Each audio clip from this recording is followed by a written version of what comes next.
So I was driving along and someone almost came across the double yellow line and hit Maggie May, the big blue baby here, and myself as we were driving to just go get ourselves a nice little coffee and a little donut. Not trying to hurt anybody, I just want to get my coffee and donut.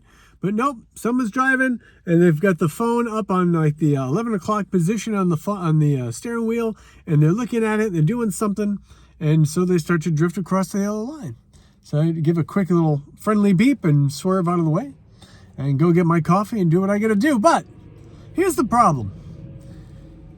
We often go where we look, and I think there's a little story there, and I thought we should talk about it. So I went and got my coffee, of course, do that first, and then I came here. And so we go through life and we navigate our way, right? And I remember being in driving school many, many moons ago when we still had horses and buggies. No, but I remember being in school for getting my license. I also went and took a motorcycle class and everything. And they always tell you, like, you look through your turns, look where you want to go before you go. Very simple stuff. In NASCAR, even the drivers there, when they get into a swerve and stuff, you have to keep your eyes locked on where you're trying to point the car, where you want to go with it. And that really says a lot about how we get through this life, how we navigate it. And I think that we forget that. I think that we become distracted. I think that we often will just kind of lose our focus and we drift off. We drift across the lanes into distraction, into oncoming traffic, into situations that are not very good for us, that are not beneficial to where we really want to be.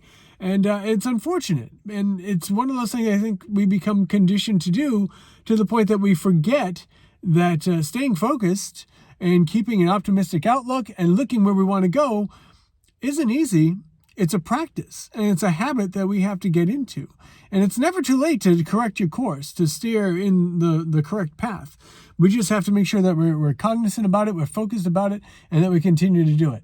I remember being a kid, my best friend, he's been my closest friend since I was in first grade, second grade. And my mom asked me, what's wrong with that kid? Not because he wanted to be friends with me, but because he used to walk with his head down. He'd always walk with his head down, and I asked him, being young and innocent, I didn't know what the heck was going on. I had asked him, I said, hey man, why do you walk with your head down all the time?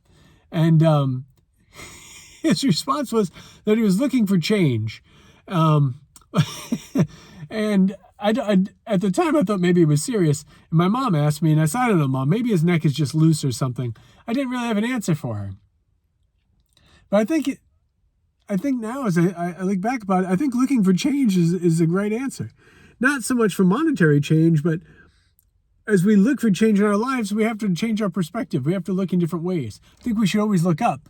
We should always be optimistic and not appear downtrodden or tired or anything.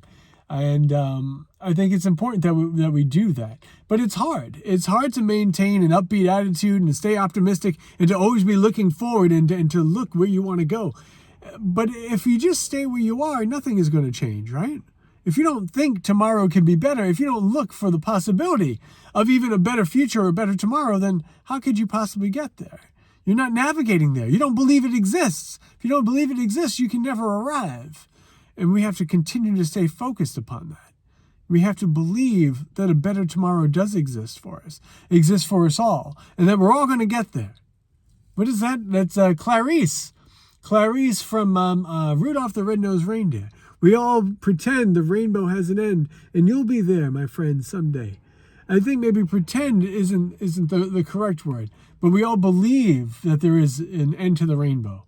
And whatever may be there, in the old Irish folklore, we talk about the pot of gold.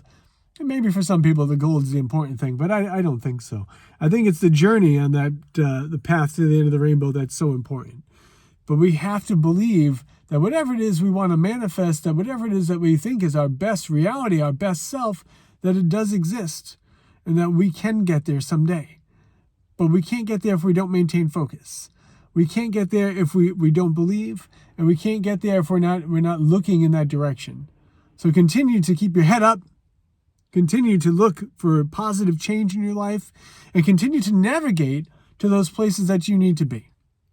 I'm right here with you, trying to find my way. Sometimes I drift too. We all do. But let's get back on course. Let's get where we need to be.